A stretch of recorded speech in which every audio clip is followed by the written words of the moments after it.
আসসালামু আলাইকুম। আরবিডি নিউজের সর্বশেষ আন্তর্জাতিক সংবাদে সবাইকে আমন্ত্রণ জানাচ্ছি। সঙ্গে আছি আমি রাজীব। প্রথমেই জেনে নেওয়া যাক কী থাকছে এখনকার সংবাদে।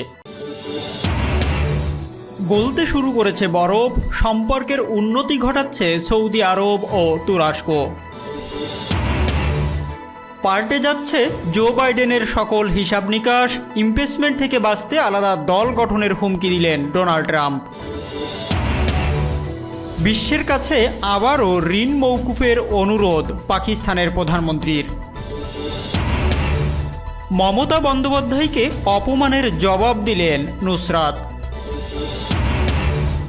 এবং সর্বশেষ থাকছে আজারবাইজানের মুক্ত অঞ্চল পুনর্গঠন ও উন্নয়নে আগ্রহী ইরান, বলছেন ইরানের পররাষ্ট্রমন্ত্রী জারিফ।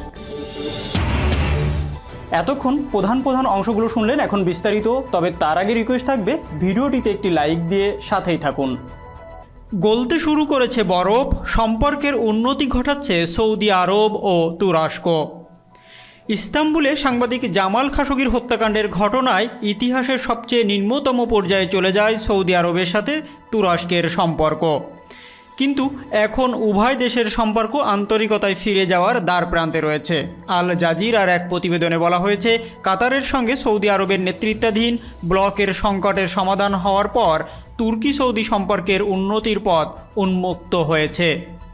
এই মাসের শুরুতে গালফ কোঅপারেশন কাউন্সিলের বৈঠকে সৌদি আরব এবং তার মিত্ররা কাতারের সঙ্গে সম্পর্ক পুনঃস্থাপন করতে সম্মত হয়েছে।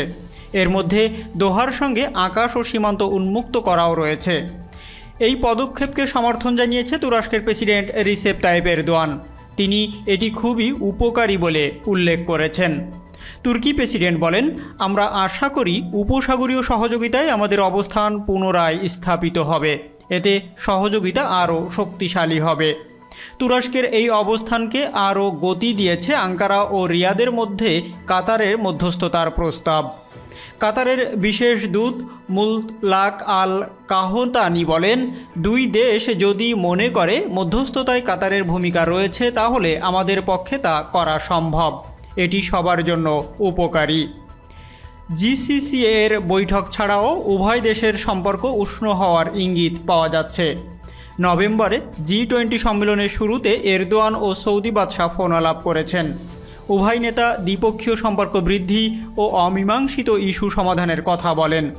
সৌদি ও তুরস্কের পররাষ্ট্রমন্ত্রীরাও ওআইসি এর সম্মেলনে মিলিত হয়েছিলেন।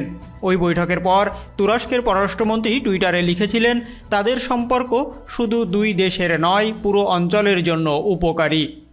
কাতার ইউনিভার্সিটির ইবনে খালদুন সেন্টারের গবেষণা সহযোগী অধ্যাপক আলী বাকেরি বলেন, মূল কারণ হল ডোনাল্ড ট্রাম্প নির্বাচনে হেরে গেছেন এবং সৌদি আরব ভাবছে প্রেসিডেন্ট জো বাইডেন যদি চাপ বাড়ান তাহলে তাদের নতুন বিকল্পের খোঁজ করতে হবে। বাইডেনের প্রশাসন যদি রিয়াদের উপর চাপ প্রয়োগ না করে তাহলে তুরস্কের সঙ্গে সম্পর্ক বৃদ্ধির তাগিদ তারা অনুভব করবে না। তিনি উল্লেখ করেন, 2017 সালে সৌদি নিষেধাজ্ঞায় ট্রাম্পের সমর্থনের কারণেই উপসাগরীয় সংকট দেখা দিয়েছিল। সৌদি আরব ও তুরস্ক ধারণা করছে বাইডেনের প্রশাসন মধ্যপ্রাচ্যে তাদের নীতির বড় পরিবর্তন আনতে পারে, যেমন ইরান মোকাবেলায় ট্রাম্পের নীতির বদল ঘটতে পারে। ইমপিচমেন্ট থেকে বাঁচতে আলাদা দল গঠনের হুমকি দিলেন ডোনাল্ড ট্রাম্প। মার্কিন সাবেক প্রেসিডেন্ট ডোনাল্ড ট্রাম্প সম্ভাব্য ইমপিচমেন্ট থেকে বাঁচতে আলাদা দল গঠনের হুমকি দিয়েছেন। তিনি আশঙ্কা করছেন, আগামী 8 ফেব্রুয়ারি সিনেটে ইমপিচমেন্টের ব্যাপারে যে ভোটাভুটির কথা রয়েছে তাতে তার নিজ দল রিপাবলিকান পার্টির সদস্যরা তার বিরুদ্ধে ভোট দিতে পারেন। ট্রাম্প সিনেটের ভোটাভুটিতে চূড়ান্তভাবে ইমপিচমেন্টের শিকার হন তাহলে তিনি আর কখনও নির্বাচনে প্রতিদ্বন্দ্বিতা কিংবা সরকারি কোনো দায়িত্ব পালন করতে পারবেন না। এই পরিস্থিতি বিবেচনায় রেখে ট্রাম্প এখন মনে করছেন যে তৃতীয় কোনো দল গঠনের হুমকি দিলে রিপাবলিকান সিনেটররা তার বিরুদ্ধে ভোট দেওয়া থেকে বিরত থাকতে পারেন। দৈনিক ওয়াশিংটন পোস্ট এই খবর দিয়েছে।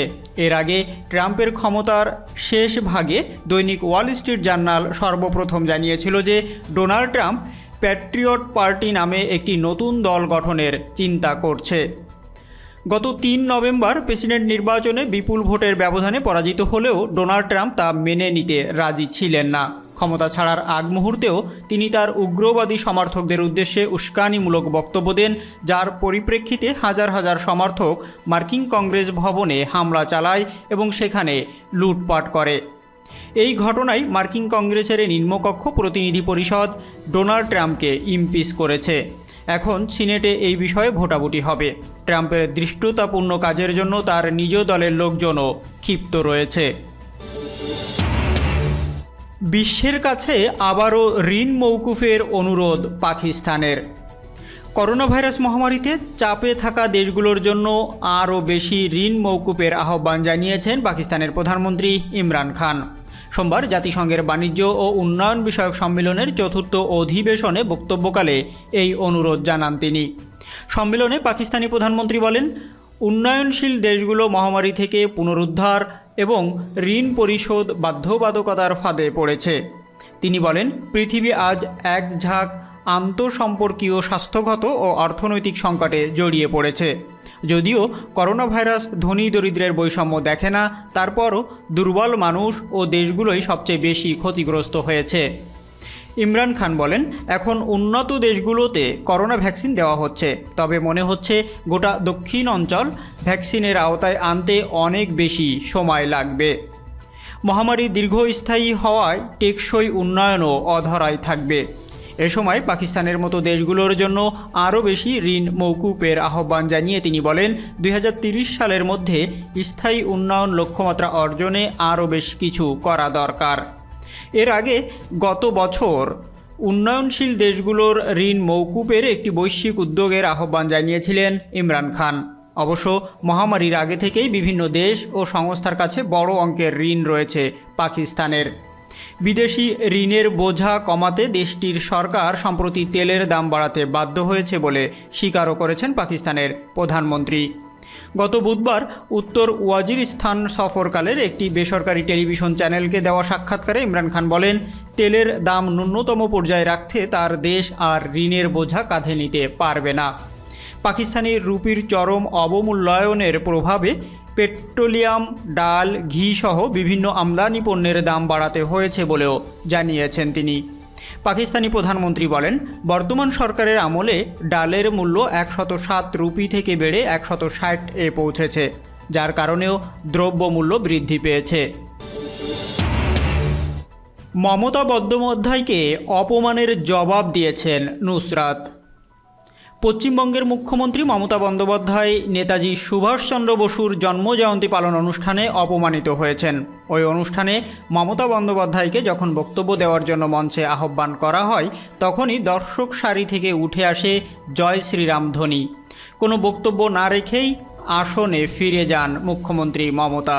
এর জবাব দিয়েছেন তৃণমূলের সংসদ সদস্য ও টলিউড অভিনেত্রী নুসরাত জাহান। মমতাকে অপমানের জবাবে টুইটারে ক্ষোভ প্রকাশ করে নুসরাত লেখেন, মুক্তিযোদ্ধা নেতাজি সুভাষচন্দ্র বসুর 125তম জন্মবার্ষিকী উদযাপন উপলক্ষে সরকারি কর্মসূচিতে রাজনৈতিক ও ধর্মীয় স্লোগান দেওয়ার তীব্র নিন্দা জানাচ্ছি। শনিবার ভিক্টোরিয়া মেমোরিয়ালে নেতাজির জন্মজয়ন্তী উপলক্ষে এক বর্ণাঢ্য সাংস্কৃতিক অনুষ্ঠানের আয়োজন করা হয়। পাশাপাশি বসেই সেই অনুষ্ঠান উপভোগ করতে দেখা যায় প্রধানমন্ত্রী নরেন্দ্র মোদী, মুখ্যমন্ত্রী মমতা বন্দ্যোপাধ্যায়, রাজ্যপাল জগদীপকেও। জয় শ্রীরাম স্লোগান শুনে বক্তব্য না দিয়ে সরাসরি আসনে চলে যান মুখ্যমন্ত্রী। আসনে ফিরে যাওয়ার আগে তিনি বলেন, সরকারি অনুষ্ঠানের মর্যাদা থাকা উচিত, এটা কোনো রাজনৈতিক অনুষ্ঠান নয়। আমাকে আমন্ত্রণ করায় প্রধানমন্ত্রী ও সংস্কৃত মন্ত্রীর কাছে কৃতজ্ঞ, কিন্তু কাউকে আমন্ত্রণ করে তারপর অপমান করা উচিত নয়, তাই প্রতিবাদ স্বরূপ আমি কিছু বলছি না। অনুষ্ঠানের প্রথমে বক্তব্য দেন কেন্দ্রীয় সংস্কৃত মন্ত্রী প্রহ্লাদ প্যাটেল। তার বক্তব্যের পরপরই মুখ্যমন্ত্রী মমতা বন্দ্যোপাধ্যায়কে বক্তব্য দেওয়ার জন্য মঞ্চে আহ্বান জানান সঞ্চালক জুটি। এরপরই ঘটে বিপত্তি। আজারবাইজানের মুক্ত অঞ্চল গঠন ও উন্নয়নে আগ্রহী ইরান, বলছে ইরানের পররাষ্ট্রমন্ত্রী জারিফ। ইসলামী প্রজাতন্ত্র ইরানের পররাষ্ট্রমন্ত্রী মোহাম্মদ জাওয়াদ জারিফ বলেছেন, মুক্ত অঞ্চলে পুনর্গঠন ও উন্নয়নমূলক কাজ করার জন্য তেহরান পূর্ণ প্রস্তুত রয়েছে। তিনি সোমবার আজারবাইজানের পররাষ্ট্রমন্ত্রী জেইহুন বাহিরুমুফের সঙ্গে বৈঠকে কথা বলেছেন। জারিফ আরও বলেন, আর্মেনিয়ার কাছ থেকে মুক্ত হওয়া নাগোর্নো কারাবাখ অঞ্চলের উন্নয়ন সহযোগিতা করতে পারে ইরান। বিশেষ করে ইরানের সীমান্তবর্তী মুক্ত অঞ্চলে উন্নয়ন কাজ করতে তেহরান আগ্রহী। আর্মেনিয়ার সঙ্গে আজারবাইজানের যুদ্ধ অবসানের পর এই প্রথম সে দেশে সফরে গেলেন ইরানের পররাষ্ট্রমন্ত্রী। তিনি সেখানে পৌঁছে যুদ্ধে নিহতদের প্রতি শ্রদ্ধা জানান, একই সঙ্গে আহতদের পরিবারের প্রতি সমবেদনা জ্ঞাপন করেন। জারিফ বলেন, নতুন পরিস্থিতি গোটা অঞ্চলে শান্তি ও স্থিতিশীলতা প্রতিষ্ঠার ক্ষেত্রে নয়া অধ্যায়ের সূচনা করেছে। এই পরিস্থিতি সব পক্ষের জন্যই মঙ্গলজনক। এ সময় আজারবাইজানের পররাষ্ট্রমন্ত্রী বলেন, ইরান আজারবাইজানের স্বাধীনতা ও ভৌগোলিক অখণ্ডতার প্রতি সমর্থন জানিয়ে যে নীতি অবস্থান ঘোষণা করেছে তা অত্যন্ত প্রশংসনীয়। দুই দেশের মধ্যে সম্পর্ক প্রত্যাশিত পর্যায়ে রয়েছে বলে তিনি মন্তব্য করেন। পাশাপাশি সম্পর্ক আরও জোরদারের কথা বলেন তিনি। ভিডিওটি যদি ভালো লাগে অবশ্যই লাইক করবেন এবং কমেন্টস করে জানিয়ে দিবেন এই সকল বিষয়ের উপর আপনার মূল্যবান মতামত। আর অবশ্যই আপনার পরিবার ও বন্ধুবান্ধবের ভিতর ভিডিওটি শেয়ার করে দেবেন। আল্লাহ হাফেজ।